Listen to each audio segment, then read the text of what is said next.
annule l'odo, ce qui sort d'un des orifices. Donc là, on va lire l'explication.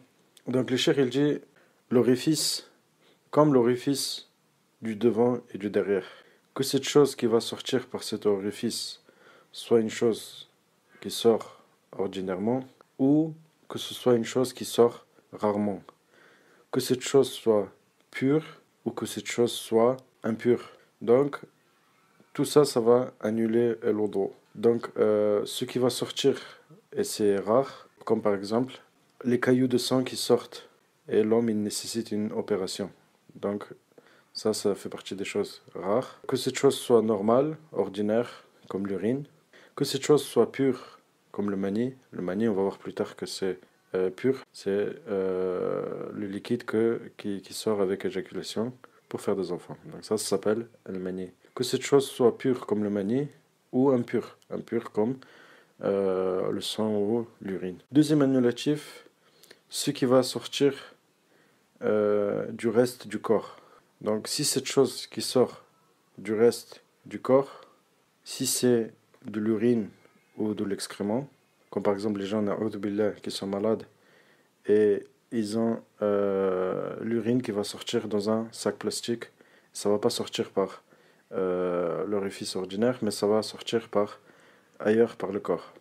Donc si cette chose qui sort ailleurs que l'orifice, si c'est de l'urine et l'excrément, alors ça annule l'odo dans tous les cas, dans le sens où c'est de petite quantité ou de grande quantité. Si cette chose qui sort, si c'est autre que de l'urine et l'excrément, alors ça va annuler l'odo avec deux conditions. S'il y a quelque chose qui sort du corps ailleurs que par les deux orifices, ça va annuler l'odo sous deux conditions. Il faut que cette chose qui va sortir soit impure, comme le vomi, et nous verrons plus tard que le vomi c'est impur selon l'école d'Imam Ahmed, et le sang. Donc si cette chose qui sort, si c'est impur, comme le vomi et le sang, et la deuxième condition, il faut que cette chose qui sorte soit de grande quantité. Donc si une chose sort du corps et ce n'est pas impur, alors ça ne va pas annuler l'odo, comme la transpiration, comme la morve, etc. Et si c'est impur, mais de petite quantité, alors ça ne va pas annuler l'odo. Comme par exemple quelqu'un qui écrase un bouton et il va y avoir un peu de sang qui va sortir. Donc ça ne va pas annuler l'odo.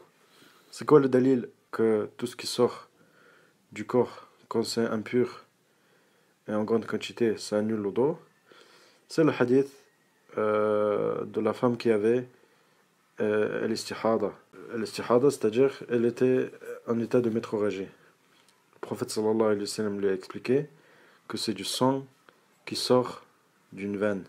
Et le prophète sallallahu alayhi wa sallam a dit à cette sahabiya de faire l'odo pour chaque prière, à cause de ce sang